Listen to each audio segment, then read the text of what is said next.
আজ 23 সেপ্টেম্বর মঙ্গলবার বিকেল 5টায় খালেদ মহিউদ্দিন আছে রেডিও স্পিকে জানিয়ে দিচ্ছে শিরোনাম। নেত্রকোনায় বন্যার কবলে 400 গ্রাম, উদ্ধার কাছে বিজিবি ও সেনা সদস্যরা। আইএস দমনে সিরিয়ায় যুক্তরাষ্ট্রের বিমান হামলা, ছোড়া হচ্ছে টোমাহক ক্ষেপণাস্ত্র। জাতিসংঘের জলবায়ু সম্মেলনের প্রধানমন্ত্রী বিশ্ব নেতৃত্বের করণীয় নিয়ে আলোচনা। উচ্ছেদের পর আবার দখল হচ্ছে রেলের বস্তি, দখলদারদের ঠেকাতে পারছে না কর্তৃপক্ষ। হজে যেতে এবারও ঘটছে প্রতারণার কিছু ঘটনা, ক্যাম্পে অব্যবস্থাপনার অভিযোগ।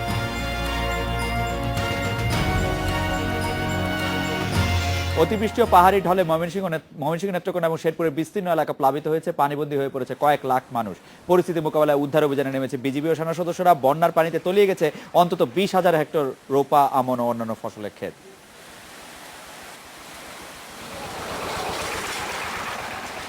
4 দিনের টানা বৃষ্টিতে বাড়ছিল নেত্রকোনার বিভিন্ন নদ নদীর পানি।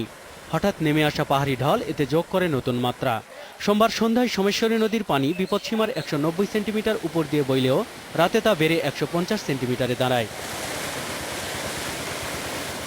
আকস্মিক এ বন্যায় রাতের মধ্যেই প্লাবিত হয় দুর্গাপুর উপজেলার কুল্লাগড়া, গাওকান্দিয়া, কাকইরগড়া, বাগলজোড়া, চণ্ডীগড়, বিরিশিরি ইউনিয়নের নিচু এলাকা। পানি উঠেছে দুর্গাপুর পৌরসভার শিবগঞ্জ বাজার, মুজিবনগর, চরমোক্তাপাড়া ও বোকাইকান্দা এলাকাতেও। এছাড়া কলমাকান্দা উপজেলার নাজিরপুর, ভবানীপুর, ফুলবাড়িয়া, লেঙ্গুরা এলাকা আছে পানির নিচে। পানি পর্যন্ত আমার বাচ্চা এই যে জুগাল টুগাল লই আইতাছে সরহ মানুষের বাড়ির জ্যাম ঘরের মধ্যে পানি আয়া ভাঙ্গা চুইরা কইরা গেছে। এখন আমরা রুড আয়া উঠছি জিনিসপত্র লইয়া এখন মানুষ বাইর গাছ লইতাছি। রাত 2টার পর থেকে পানি বাড়তে থাকলে সীমান্ত এলাকায় পানিবন্দীদের উদ্ধারে নামে বিজিবি। পরিস্থিতির অবনতি হলে সকাল থেকে যোগ দেয় সেনা সদস্যরা। দুর্গত এলাকায় উদ্ধার তৎপরতা সমন্বয় করছে জেলা প্রশাসন। তাতেই আমরা আর্মির একটি কনটিনজেন্ট আমাদের এখানে ছিল, ওদেরকে মুভ করিয়েছি, বিজেপি মুভ করিয়েছি। এই মুহূর্তে আমার দুর্গাপুরের 7 ইউনিয়ন সহ পৌরসভা এবং কলমাকান্দার 5-6টি ইউনিয়নের পুরা এলাকা পানিবন্দী মানুষ। পানি এখনো বৃদ্ধি পাচ্ছে। এদিকে দুপুরে পূর্বধলা উপজেলার নাটেরকোনা এলাকার বেরিবাঁধ উপচে জারিয়া, ঘাগড়া, ধলামুল গাঁও ও জামদলা ইউনিয়নের 70টি গ্রাম প্লাবিত হয়েছে। নদীর পানি অস্বাভাবিক বৃদ্ধি পাওয়ায় সোমেশ্বরী নদীতে ফেরি চলাচল বন্ধ করে দেওয়া হয়েছে। তলিয়ে গেছে এসব এলাকার অন্তত 20,000 হেক্টর রোপা, আমন ও অন্যান্য ফসলের ক্ষেত। নজরুল ইসলাম তমাল, ইন্ডিপেন্ডেন্ট নিউজ। এদিকে উত্তরাঞ্চলে আবারও দেখা দিয়েছে আকস্মিক বন্যার আশঙ্কা। বিস্তারিত জানতে বগুড়া থেকে কথা বলছি হাসিবুর রহমান বিলুর সঙ্গে। জানাব হাসিবুর রহমান বিলু, বগুড়ার বন্যা পরিস্থিতি হঠাৎ করে আবার অবনতির দিকে যাচ্ছে, এই মুহূর্তে সেখানকার অবস্থা কেমন? খালেদ ভাই, আমি একটু আগেও পানি উন্নয়ন বোর্ডের কর্মকর্তাদের সাথে কথা বলেছি। তারা আমাকে যেটা জানিয়েছে যে সকাল 6টা থেকে দুপুর 12টা পর্যন্ত এই 6 ঘন্টায় পানি বেড়েছে যমুনা নদীতে বেশ করে প্রায় 16 সেন্টিমিটার, এবং এখন সব মিলিয়ে যমুনা নদীর পানি প্রায় বিপদসীমার কাছাকাছি চলে এসেছে এবং এখন 76 সেন্টিমিটার, মোট 86 সেন্টিমিটারের মতো পানি এখন চলে এসেছে মাত্র 24-30 ঘন্টা সময়ের মধ্যে।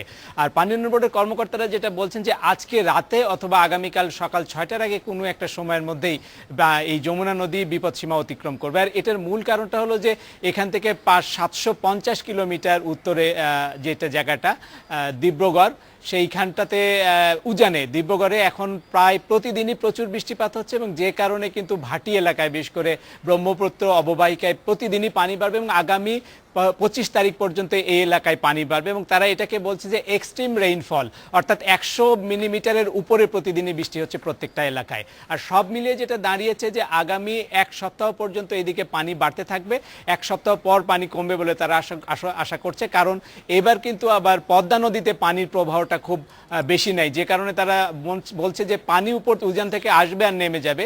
7 থেকে 8 দিন আসলে এই এলাকায় বন্যা পরিস্থিতিটা বিরাজ করবে। তবে সবচেয়ে খারাপ অবস্থা হবে বগুড়ায়, কারণ বগুড়ার একটি এলাকায় প্রায় 1 কিলোমিটার বাঁধ নেই, যেটার সাথে সরাসরি এখন যমুনা নদীর সংযুক্ত হতে যাচ্ছে আগামীকাল, এরকমই তারা আশঙ্কার কথা জানিয়েছেন আমাকে। জানাব হাসিবুর রহমান বিলু, এই পানি থাকার বা 1 সপ্তাহ যদি এখানে পানি থাকে, বগুড়ার কৃষি এবং কৃষিজ সম্পদের উপরের প্রভাব কি হবে? জেলা কৃষি উন্নয়ন কর্মকর্তা বা কৃষি সম্প্রসারণ অধিদপ্তরের কেউ কি কোনো কিছু জানাচ্ছেন আপনাকে? কৃষির উপর কোনো প্রভাব কি হবে? আমি কয়েকদিন আগেও তাদের সাথে কথা বলেছি। তাতে এর আগের যে বন্যা অর্থাৎ এ মাসের শুরুর দিকে যে বন্যাটা হয়ে গেল সেখানে কিন্তু আমাদের প্রায় 247 কোটি টাকার মতো শুধু কৃষিতেই ক্ষতি হয়েছে।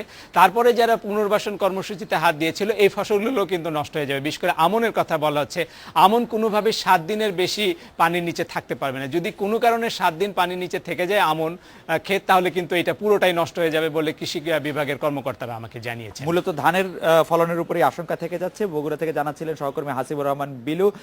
আমরা এখন কথা বলছি আইএস জঙ্গি নির্মূলে সিরিয়ার বিমান হামলা নিয়ে, যে বিমান হামলা শুরু করে যুক্তরাষ্ট্র, তা নিয়ে পেন্টাগন জানিয়েছে এই হামলায় তাদের সাথে ছিল আরব বিশ্বের 5টি দেশ, সৌদি আরব, বাহরাইন, জর্ডান, কাতার ও সংযুক্ত আরব আমিরাত। সিরিয়ার পররাষ্ট্র মন্ত্রণালয় জানিয়েছে হামলার বিষয়ে তাদের আগেই জানিয়েছিল যুক্তরাষ্ট্র।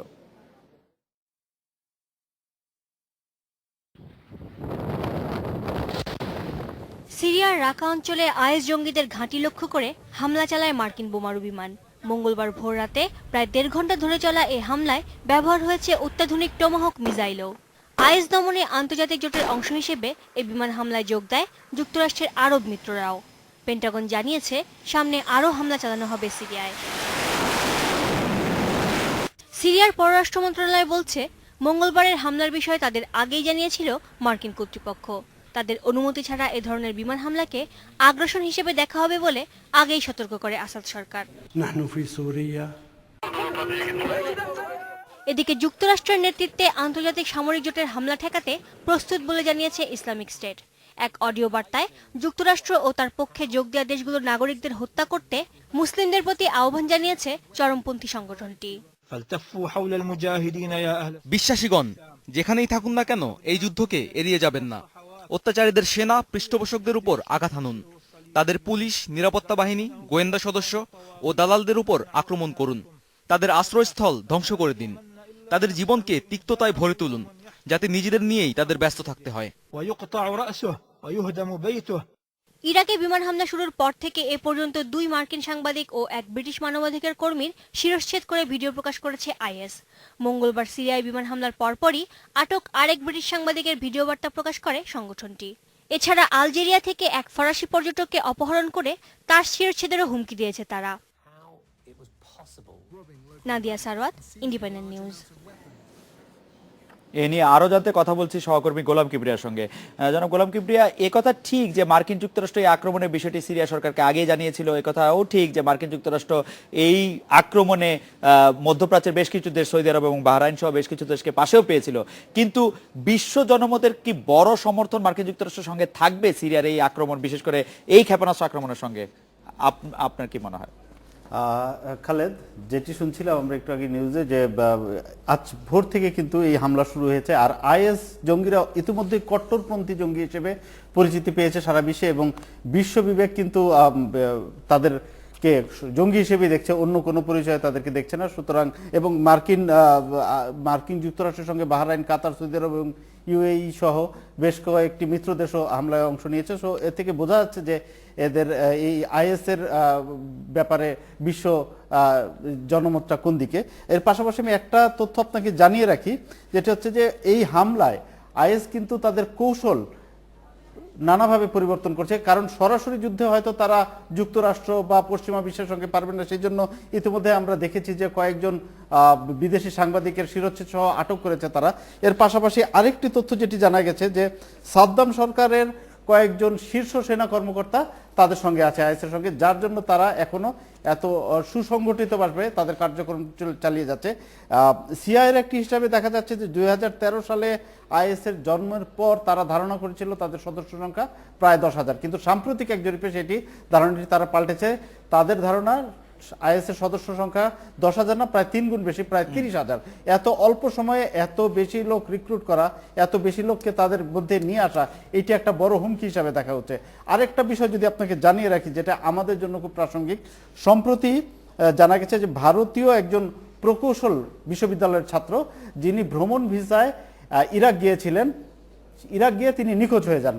তার কোনো খোঁজ খবর পাওয়া যাচ্ছিল না। তারপর ইরাকে একটি আইএসের আত্মঘাতী বোমা হামলায় তার মৃতদেহ আবিষ্কৃত হয়। তার সঙ্গে আরেকজন ভারতীয় ছাত্রের, প্রকৌশল বিশ্ববিদ্যালয়ের ছাত্রের মৃতদেহ আবিষ্কৃত হয় এবং